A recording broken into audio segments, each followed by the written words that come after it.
শ্লোক ২ প্রথম অধ্যায়। সঞ্জয় উবাচ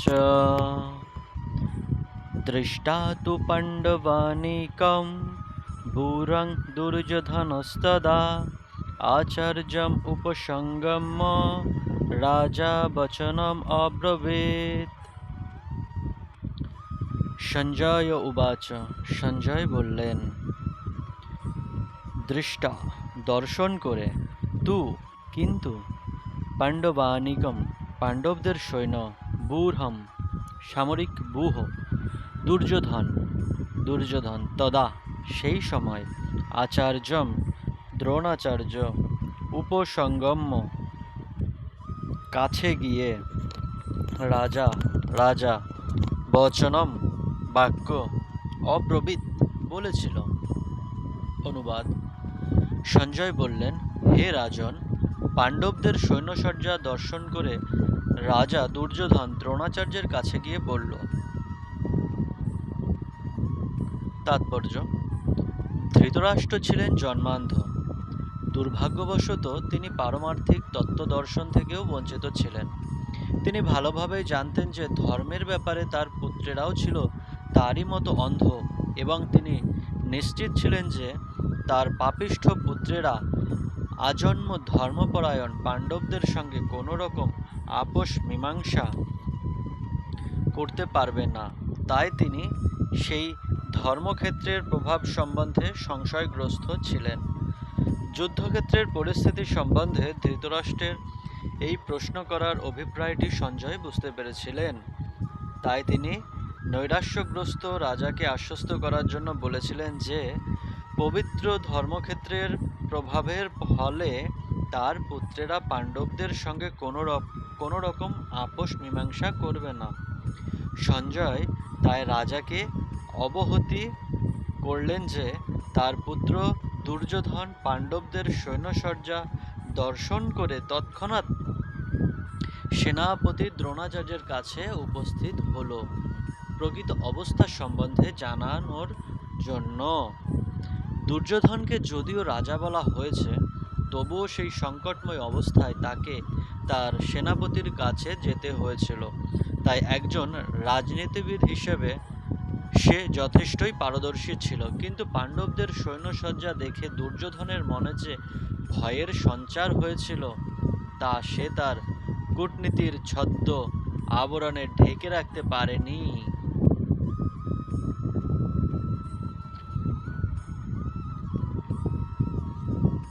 যেহেতু ধৃতরাষ্ট্র ছিল জন্ম থেকেই অন্ধ, তাই তিনি পারমার্থিক তত্ত্বদর্শন থেকেও বঞ্চিত ছিলেন।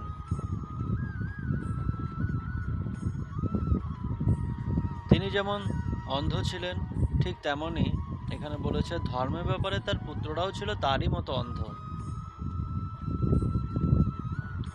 আর তিনি তো জানতেন যে তার পুত্রেরা পাপিষ্ঠ পুত্রেরা, বলেছে এখানে পাপিষ্ঠ পুত্রেরা, যারা সমস্ত যারা পাণ্ডব ছিল, অর্থাৎ যুধিষ্ঠির, ভীম, নকুল, অর্জুন, সহদেব,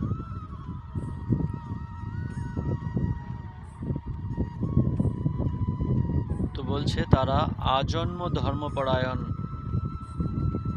তো তার পুত্রেরা কখনোই তাদের সঙ্গে কোনো রকম আপোষ মীমাংসা করবে না। এবং এই যে যুদ্ধের পরিস্থিতি তৈরি হয়েছে, এর থেকে উনি বুঝতে পারছিলেন যে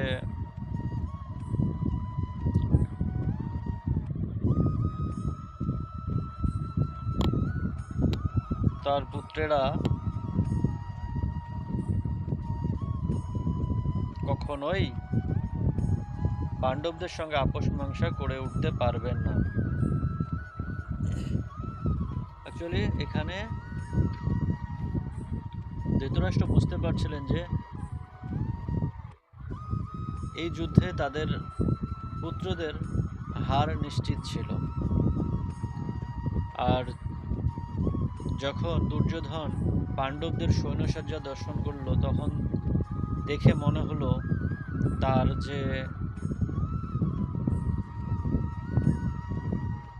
সম্পূর্ণভাবে দুর্যোধন ভয়ভীত হয়ে পড়েছিল, এবং সে তখন তার সেনাপতি গুরু দ্রোণাচার্যের কাছে উপস্থিত হয়ে প্রকৃত অবস্থা সম্পর্কে জানালো।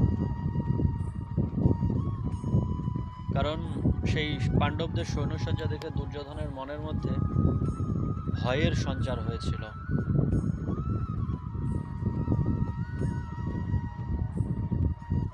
শ্লোক ৩। পশ্যৈতাং পাণ্ডুপুত্রাণাম আচার্য মহতিং চ মম পুরাং দ্রৌপদপুত্রেণ তব শিষ্যেন ধীমতা। পশ্য অর্থাৎ দেখুন, এতাম এই, পাণ্ডুপুত্রাণাম পাণ্ডুর পুত্রদের, আচার্য হে আচার্য, মহতিম মহান, চমম সৈন্যবল, পুরাম গুহ, দ্রুপদ পুত্রেণ দ্রুপদের পুত্র কর্তৃক, তব আপনার, শিষ্যেন শিষ্যের দ্বারা, ধীমতা অত্যন্ত বুদ্ধিমান। অনুবাদ: হে আচার্য, পাণ্ডবদের মহান সৈন্যবল দর্শন করুন, যা আপনার অত্যন্ত বুদ্ধিমান শিষ্য দ্রুপদের পুত্র অত্যন্ত দক্ষতার সঙ্গে বুহের আকারে রচনা করেছে। তাৎপর্য: চতুর কূটনীতিবিদ দুর্যোধন মহৎ ব্রাহ্মণ সেনাপতি দ্রোণাচার্যকে তার ভুল ত্রুটিগুলো দেখিয়ে দিতে চেয়েছিলেন। পঞ্চপাণ্ডবের পত্নী দ্রৌপদী পিতা দ্রুপদরাজের সঙ্গে দ্রোণাচার্যের কিছু রাজনৈতিক মনোমালিন্য ছিল। এই মনোমালিন্যের কারণে দ্রুপদ এক যজ্ঞের অনুষ্ঠান করেন এবং সেই যজ্ঞের ফলে বরপ্রাপ্ত হন যে তিনি দ্রোণাচার্যকে হত্যা করতে সক্ষম এক পুত্র লাভ করবেন। দ্রোণাচার্য এই বিষয়ে সম্পূর্ণভাবে অবগত ছিলেন, কিন্তু দ্রুপদ তার সেই পুত্র ধৃষ্টদ্যুম্নকে যখন অস্ত্র শিক্ষার জন্য তার কাছে প্রেরণ করেন, তখন উদার ব্রাহ্মণ রূপে দ্রোণাচার্য তাকে সব রকমের অস্ত্র শিক্ষা এবং সামরিক কলা কৌশলের গুচ্ছ শিক্ষাসমূহ প্রদান করতে দ্বিধা করেননি। এখন কুরুক্ষেত্রের যুদ্ধক্ষেত্রে ধৃষ্টদ্যুম্ন পাণ্ডবদের পক্ষে যোগদান করে তাদের সৈন্যব্যূহ রচনা করেছেন, যে কৌশল তিনি দ্রোণাচার্যের কাছ থেকেই প্রাপ্ত হয়েছিলেন। দ্রোণাচার্যের এই ত্রুটির কথা দুর্যোধন তাকে স্মরণ করিয়ে দিল, যাতে তিনি সতর্কতার সঙ্গে আপোষহীনভাবে যুদ্ধ করেন। এর মাধ্যমে সে এটিও মনে করিয়ে দিল যে তিনি তার প্রিয় শিষ্য পাণ্ডবদের বিরুদ্ধে যুদ্ধ করতে যেন কোনো রকম কোমলতা প্রদর্শন না করেন। বিশেষত অর্জুন ছিলেন তার সবচেয়ে প্রিয় ও মেধাবী শিষ্য। দুর্যোধন আরও সতর্ক করে দিতে চেয়েছিলেন যে এই ধরনের কোমলতার ফলে যুদ্ধে অবধারিতভাবে পরাজয় হবে।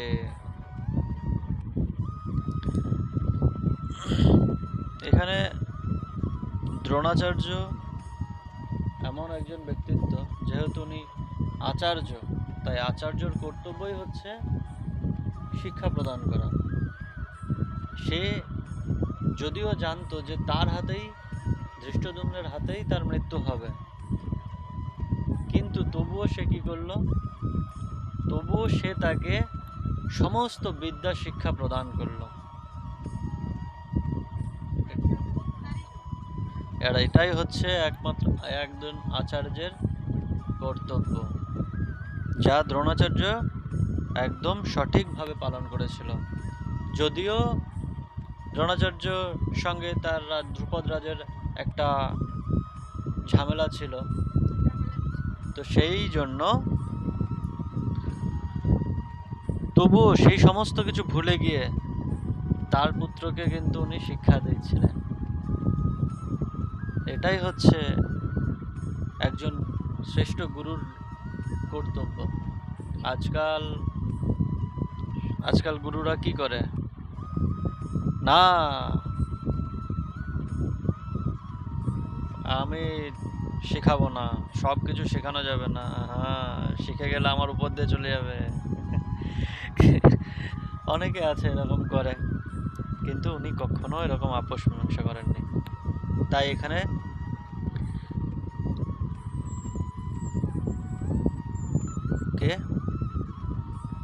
এখানে বারবার দুর্যোধন দ্রোণাচার্যকে মনে করিয়ে দিচ্ছে, দেখুন আপনি কি কি ভুল করেছেন। হ্যাঁ, পাণ্ডবদের পক্ষে আজ সে গিয়ে আপনার বিরুদ্ধে ব্যূহ রচনা করছে, আর আপনার প্রিয় ওর শিষ্য অর্জুন, তাকে দেখে আপনি আবার গলে যেন না, কোমল হয়ে পড়েন না যেন। তো এইভাবে উনি বারবার বারবার, কারণ কি ওদের সৈন্যসজ্জা দেখে পুরো ভয় পেয়ে গেছে দুর্যোধন। ভয় পেয়ে গিয়ে তখন কি করবে, এখন তাকে এইভাবে কথা শোনাতে হবে যাতে তার মনের মধ্যে একটু ইয়ে হয়, রাগ তৈরি হয়। এবং যখনই রাগ তৈরি হবে কি হবে, তখনই তো ভালো মতো যুদ্ধ করবে।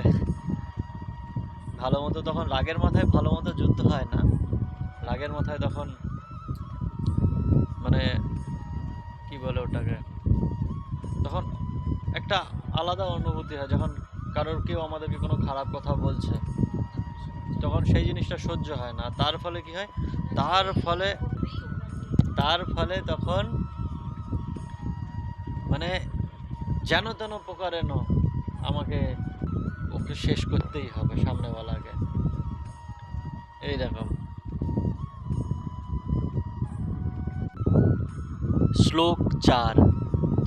অত্র শূরা মহেশ্বাসা ভীমার্জুন সমাযুধে যুযুধান বিরাটশ্চ দ্রুপদশ্চ মহারথা। অত্র এখানে শূরা বীরগণ, মহেশ্বাসা বলবান ধনুর্ধরগণ, ভীমার্জুন ভীম ও অর্জুন, সমকক্ষ, যুধি যুদ্ধে, যুযুধান যুযুধান, বিরাট চ ও দ্রুপদ চ ও মহারথ মহারথী।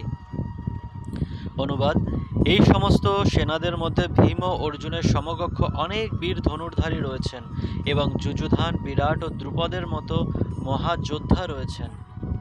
তাৎপর্য: যদিও সামরিক কলাকৌশলে দ্রোণাচার্যের অমিত শক্তির সম্মুখে ধৃষ্টদ্যুম্ন ছিল এক অতি নগণ্য প্রতিবন্ধক, কিন্তু আরও অনেকেই ছিলেন যারা ভয়ের কারণ ছিলেন। দুর্যোধন তাদের দূরতিক্রম্য প্রতিবন্ধক বলে উল্লেখ করেছেন, কারণ তারা সকলেই ছিলেন ভীম ও অর্জুনের মতো ভয়ঙ্কর। ভীম ও অর্জুনের শক্তির কথা দুর্যোধন ভালো মতোই জানত, তাই সে অন্যান্য রথী মহারথীদেরও ভীম ও অর্জুনের সঙ্গে তুলনা করেছে।